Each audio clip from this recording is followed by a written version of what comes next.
Du coup, Karine, on revient du Web Summit. Ouais. Alors, le Web Summit, pour ceux qui ne savent pas, c'est le plus gros événement web de la planète. C'est à Lisbonne. Avant le Covid, c'était à peu près 70 000 personnes. Après le Covid, quand on y était, c'était 40 000 personnes. Et c'est un événement qui parle un peu de toutes les tendances, comme son nom l'indique, web et digital. Ouais, c'est plus de 1000 conférenciers, c'est 70 pays représentés. Donc vraiment un événement planétaire d'envergure. Comme dirait l'Atlantique pour les cités, c'est là où l'avenir va naître. Donc un très bel événement international où on a eu le plaisir de participer. Ouais. Et donc du coup on avait promis de faire un retour, un feedback. Moi j'y suis allé plusieurs fois. Bon, évidemment, avec le Covid, j'ai pas pu y retourner. Là, c'était la réouverture. Toi, c'était la première fois. Ouais. Et du coup, ça m'intéresse d'avoir un peu ton ressenti, voilà, ton impression générale sur cette première fois au Web Summit. Moi, j'ai adoré aller là-bas. C'est vrai que j'y suis allée un peu à reculons. J'avais un peu peur d'assister à un événement très technique, très pointu. C'est vraiment un événement transverse. C'est-à-dire qu'aujourd'hui, en fait, la culture digitale, elle imprègne toute notre société. Ce sommet ne parle pas uniquement de techniques et d'approches digitales très spécifiques. Ouais. C'est vraiment une manière d'aborder la société au travers des usages digitaux, ce qui est le cas de toute notre vie. Oui, tout à fait. Mais du coup, c'est intéressant parce que moi, quand j'y suis allé la dernière fois, il y avait des sujets qui revenaient, qui étaient assez redondants, sécurité, intelligence artificielle, robotique. Donc, on était presque sur de la tech à un moment donné pur.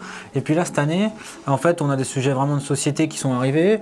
On a vu la fondatrice de Black Lives Matter. On a vu beaucoup de start-up sur l'écologie, la food, enfin voilà, un peu tout ce qui tourne autour de ça, de l'éco-responsabilité aussi. Et d'ailleurs, c'est les grosses tendances de cette année. C'était la première, je crois que c'était l'écologie. Je ne sais pas si tu as le même ressenti. Ouais, il y avait plus de 30 conférences. Plus de 30 conférences traitaient du sujet écologie et développement durable. C'est énorme. C'était la majorité. Il faut savoir aussi que le Web Summit se tenait en parallèle de la COP26. Donc on sent que vraiment, le monde du web et de la culture digitale devient responsable. Ouais, complètement. Devient responsable, se responsabilise. Ouais, tout à fait. C'était le plus gros sujet. Il y en a deux autres qui ont vraiment émergé à mon sens. C'est tout ce qui va être contenu. Stratégie de contenu. Réseaux sociaux, du coup. Ouais, réseaux sociaux, beaucoup. Les nouveaux usages et l'importance que ça a aujourd'hui d'être sur les réseaux sociaux. TikTok, Snapchat, etc. On en a beaucoup parlé. On a vu beaucoup d'influenceurs qui ont beaucoup expliqué comment faire pour aller chercher de l'audience. On sent que le média traditionnel, il a laissé part un peu à justement ces influenceurs qui sont maintenant incontournables. Oui, tout à fait. Il y a un autre sujet qui vraiment a plané sur tout le Web Summit pendant les 4 jours.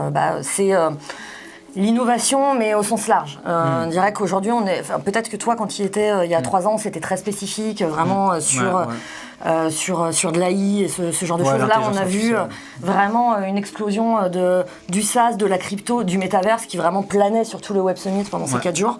Métaverse énorme. Métaverse, pour moi, c'est le truc qui ressort, c'est la grosse révolution qui va arriver, c'est l'omniprésence de Facebook qui a été très critiquée aussi. Énormément de critiques à l'encontre de Facebook, mais aussi c'était le main stage quand on y allait pour la conférence qui parlait justement du métaverse, c'était complet quoi. Complet de chez complet, et pourtant c'est la seule conférence à laquelle on a eu le droit en visio. donc c'était intéressant, mais pour moi le métaverse c'est le gros truc qu'on doit appréhender là cette année. On ne sait pas trop comment on va faire d'ailleurs, mais c'est hyper intéressant et je pense que peut-être ça vaudra même le coup qu'on en reparle plus spécifiquement. En tout cas, ce qui est sûr, c'est que c'est vrai que le métaverse aujourd'hui, on entend parler à l'échelle des annonceurs ou nous, d'agences de pub. On ne sait pas trop comment encore le manipuler et quoi en faire. Néanmoins, on se rend compte que ça va vite, ça va vraiment très vite. Et aujourd'hui, on voit des terrains immobiliers virtuels qui se vendent plus cher que dans la réalité. On voit des shops s'ouvrir. C'est-à-dire qu'il y a 2 sujets. On peut acheter des biens immatériels qui existent que dans ce monde parallèle, mais on peut aussi, au sein de ce monde parallèle, acheter des biens pour le monde réel. C'est le cas de Nike qui vient d'ouvrir un shop, on en a beaucoup entendu parler. On a vu également des conférences sur des concerts qui se tiennent tout à fait, dans le métaverse. Dans le métaverse, qui permet de toucher, c'est des concerts à 3 millions de personnes, à quel moment ça existe. Tout à fait. C'est assez incroyable en fait de voir tout le merch qui peut s'opérer autour de ça. Et nous, en tant qu'agence, c'est quelque chose de très inspirant parce qu'on sent que peut-être qu'on est aux prémices, mais en tout cas ça se prépare aujourd'hui et On pense qu'il y a un monde de business parallèle qui va tourner autour de ça. Enfin, tout le monde le dit, il y a un monde de business parallèle. En fait, il y a deux mondes de business qui se sont ouverts. Il y a le monde, le métaverse, donc cet univers en ligne qui est complètement nouveau, qui ouvre des possibilités énormes. Et il va falloir qu'on arrive à trouver des solutions pour communiquer, pour créer des choses dessus, etc. Et puis après, tu as aussi tout ce qu'on disait, donc l'écologie. L'écologie abordée du point de vue des Américains, avec notamment le président de Microsoft qui s'est exprimé dessus et qui disait que pour lui, c'était une opportunité de business. C'est-à-dire que le constat est simple, il va falloir payer pour nettoyer, donc il va falloir payer des gens. Donc à nous de nettoyer ça, et à notre échelle sur le digital, en créant des sites qui soient éco-responsables, etc. Et puis la troisième chose, c'est que le métaverse, d'une fois de plus, ça ouvre aussi un monde virtuel. Donc qui dit monde virtuel dit économie virtuelle aussi, etc. Donc avec l'arrivée des cryptos, l'engouement qui est de plus en plus fort pour la crypto-monnaie, mais aussi le truc qui vient d'arriver, les NFT. Donc là, il va falloir qu'on en discute un jour parce qu'on rentre dans des débats qui sont vachement plus spécialisés, mais c'est deux points d'ouverture qui sont hyper importants et qui marquent aussi un gros changement, quoi. Oui, tout à fait. Si je peux revenir aussi sur le volet écologique et l'approche américaine, c'était alors sans sacraliser l'approche des Américains, néanmoins. C'était assez intéressant en fait c'est vrai que nous on a une approche de l'écologie qui est très anxiogène en France, on y voit des freins, exactement. Or on n'a pas le choix, on va être obligé de prendre ce virage écologique, c'est une réalité. Et c'est vrai que d'entendre le numéro 1 de Microsoft prendre la parole et assurer et prouver en fait que de toute façon il faut y aller, on n'a pas le choix et que derrière ça il y a des opportunités de business pour tout le monde. Pareil, nous en tant qu'agence ça nous donne plein d'idées et plein d'ouvertures de... Il y avait des conférences sur même le net zéro, donc ce mot qui est ressorti beaucoup, comment arriver à être neutre, la neutralité carbone pour les entreprises. Tu as ce que les entreprises produisent et puis tu as ce que les entreprises, t'as la production avec ce qu'ils vendent, donc qui doit être net zéro, mais tu as aussi l'entreprise en elle-même. Et on sent bien qu'il y a un changement qui va s'opérer de par les sociétés et de par les entreprises.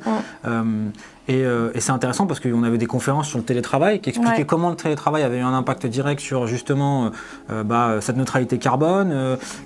Et tu sens qu'il y a vraiment une éco-responsabilité. Après, il y avait un deuxième sujet aussi qui est hyper intéressant, c'était la parité homme-femme. Où on sent que, je crois que cette année, c'était la première fois que on avait autant de femmes que d'hommes qui intervenaient, avec des femmes présidentes de plus en plus, etc. Des conférences spécifiques là-dessus. Des conférences spécifiques là-dessus, tout à fait. Donc ça, c'était intéressant aussi parce qu'on se rend compte que le monde du digital, en fait, est hyper en train de, justement, d'avoir cette approche, donc on va parler engagée, un peu responsable, mais à tous les niveaux, pas seulement sur... Oui, on est sorti d'une bulle un peu masculine, peut-être, qui avait cette image d'être assez masculine. On a vraiment noté de la parité dans tous les intervenants et des très hauts postes. On sent qu'il y a une espèce de truc, une espèce d'engouement pour un monde meilleur, en fait. Exactement. Un monde dans lequel on va mieux vivre et où, justement, il y aura plus d'égalité, etc. Là, on sent que c'est toute la sphère du web qui s'est tourné. Donc on sait que par exemple tu as Amazon, Google et le troisième qui est Facebook qui ont dit qu'ils allaient être neutres 2030, objectif neutralité carbone pour ces trois énormes sociétés. Donc on sent qu'il y a vraiment un engouement. Est-ce qu'il y a d'autres choses? Il y a le contenu, on peut peut-être vous reparler très très rapidement du contenu parce que c'est vrai qu'on a vu énormément d'influenceurs, énormément de conférences sur le contenu. Bon, qu'est-ce qu'on peut en retenir? On peut en retenir qu'aujourd'hui, c'est indispensable en termes de stratégie de marque. Vidéo. Pas de problème. Vidéo et rythme, fréquence quotidienne, journalière. Il y a des niches aujourd'hui sur LinkedIn. Il y a vraiment des choses à faire. Et après, nous, c'est une approche qu'on avait déjà un petit peu pressentie. L'autre tendance, c'est la vidéo, c'est bien. La vidéo marketing, c'est bien. Mais le behind the scene, c'est indispensable aujourd'hui. Les gens, on se rend compte qu'ils sont en attente d'autre chose que d'un discours délivré totalement publicitaire. Les gens le sentent, ils le savent aujourd'hui que c'est la publicité. Et ça leur suffit plus. Comment est-ce que le projet est pensé derrière? Pourquoi on a fait ça? Le sens, les valeurs. Tout ça, c'est vraiment quelque chose qu'il va falloir développer dès maintenant, parce que c'est déjà lancé en fait au niveau des grosses structures. Du coup, si on doit revenir sur des sujets là, à approfondir, évidemment, pour moi, c'est cette tendance-là. C'est justement, ça va être comment est-ce qu'on fait pour, à notre échelle, en tant qu'agence, proposer des solutions qui soient éco-responsables, donc faible impact sur la planète. Ensuite, production de contenu, beaucoup de réactivité, c'est ce que tu as dit, avec des roadmaps, etc. Comment est-ce qu'on va arriver, nous, à traiter ces sujets-là aussi? Je pense qu'il faut qu'on parle du NFT, de la crypto. Il y a un vrai sujet crypto photos NFT qui vont arriver. Tout à fait.